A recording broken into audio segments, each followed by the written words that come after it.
Although the murder that made Lucky Lord Lucan infamous happened over 40 years ago, it still makes headlines in England and in other places around the world. Why?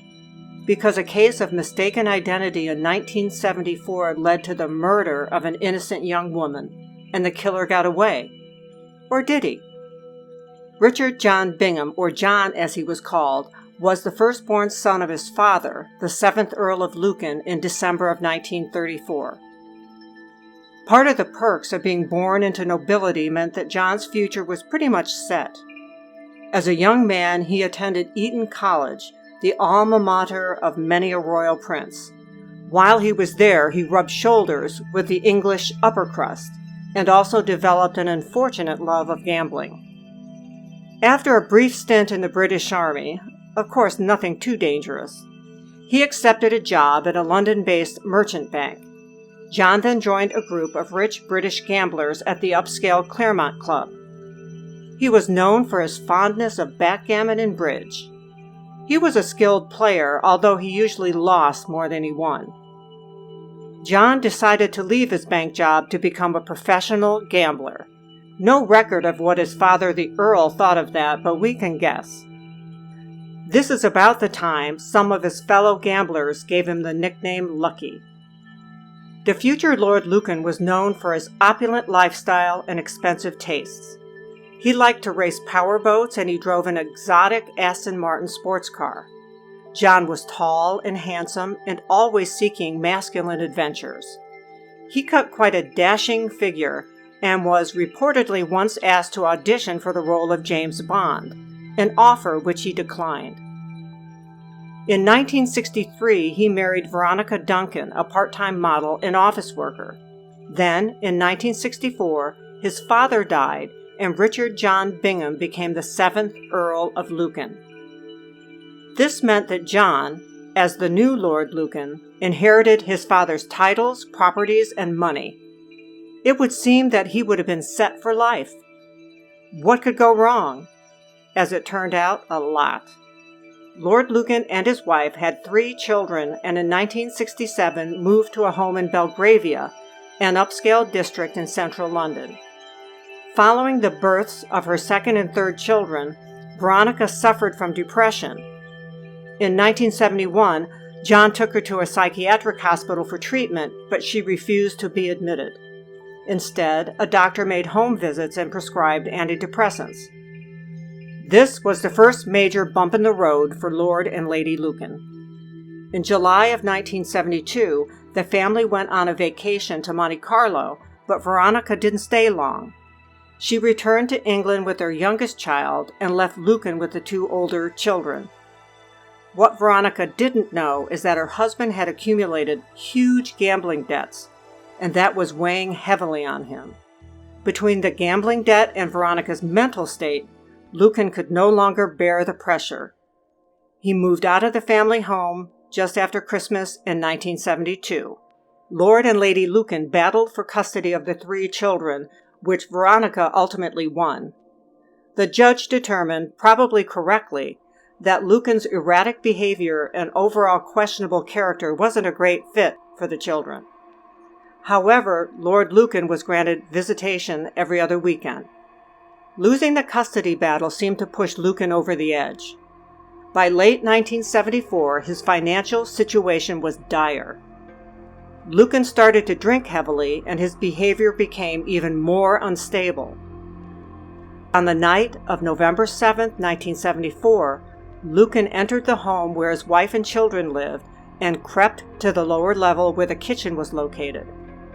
There he waited until his wife came into the darkened room. Then he bludgeoned her to death with a piece of lead pipe. After she was dead, he put her body into a canvas mailbag. But before he could leave, he heard his wife's voice somewhere else in the house calling for the nanny, Sandra Rivet. It was at that moment Lucan must have realized he had mistakenly killed his children's nanny and not his wife Veronica. Veronica, waiting for the cup of tea that Sandra had gone to the kitchen to prepare, came to the top of the stairs. She called to Sandra, and then she was attacked. During her struggle with the attacker, he told her to shut up, and she recognized her husband's voice. Victoria was able to pull away and somehow convinced him to let her lie down for a few minutes, assuring him that they would work it out. Unbelievably, he agreed, somehow thinking his wife would help him out with the situation. But when he went to use the bathroom, Victoria ran out of the house, across the street to the Plumber's Arms pub. She went inside screaming that her husband had just killed the nanny and he was trying to kill her and the children. When the police arrived, she identified Lord Lucan as her assailant.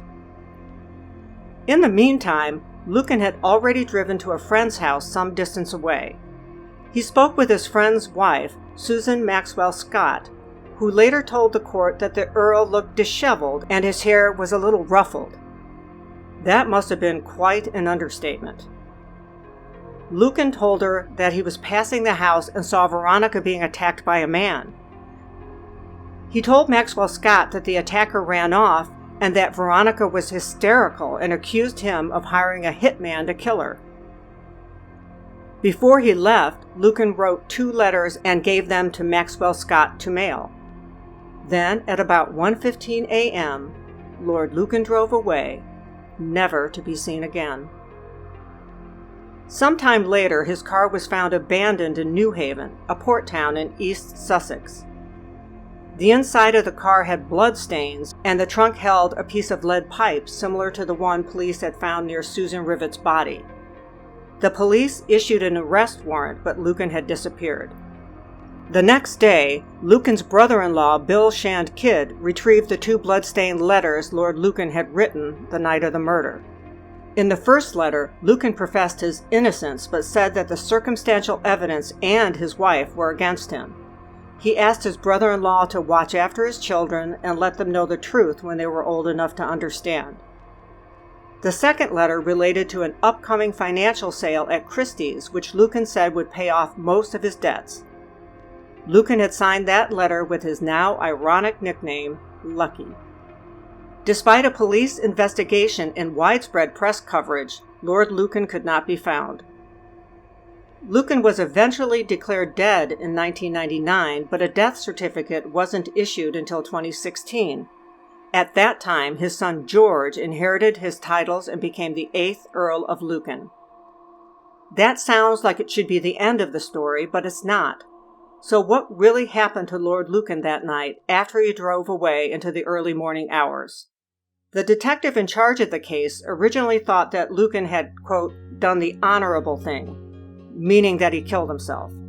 Some of his friends said that he had committed suicide by sinking his boat and jumping into the English Channel with a stone tied around his neck. Lady Lucan believed that her husband had killed himself, quote, like the nobleman he was. One of the more bizarre rumors is that Lucan shot himself before being fed to a tiger at a zoo in Kent. As years passed, the rumors about Lord Lucan's fate continued. The original detective changed his mind and said that Lucan did not kill himself, but instead escaped to southern Africa. And a new investigation concluded that Lord Lucan left the country and lived abroad. Some people that knew him said Lucan might have been helped out of the country by some of his underground financial contacts. They also said that once out of the country, Lucan was seen as too great a risk, and he was killed and buried in Switzerland. None of this was ever proven. But the sightings continued. In 2020, Lord Lucan was supposedly found in Australia. The man was found by Sandra Rivet's son, Neil Berriman, after he received an anonymous tip. The elderly man living in a Buddhist commune in Brisbane was identified as Lord Lucan by Professor Hassan Ugail, a mathematician and computer scientist. Ugail is well known for his work on computer-based human facial recognition. The police took no action partly because another expert contradicted Ugail. Dr. Shalini Jalani used detailed facial mapping techniques and determined that differences in the width of the nasal bridge and the ear position proved that the 2 men were not the same person. So it looks like we are back to the same place we were on that fateful night in 1974. Did Lord Lucan commit suicide that night after killing the wrong woman in a dark kitchen? There were extensive searches to find him, dead or alive, and nothing was ever found. But maybe it was just impossible to find his body. After all, his car was found abandoned in New Haven, a port town. Deep water can cover a lot of secrets. Or, as many others theorize, did Lord Lucan somehow escape that night? It would have been difficult, but not impossible. Interestingly, Lady Lucan originally said she was certain he committed suicide that night, but years later she said she believed that he got away. Are you going to start proceedings to get your husband declared legally dead? No, I am not. Why not? Because I don't think he is. One thing seems for sure, though. Unless someone can find his remains in a watery grave or somewhere else, there will be continued speculation on the whereabouts of the infamous Lucky Lord Lucan.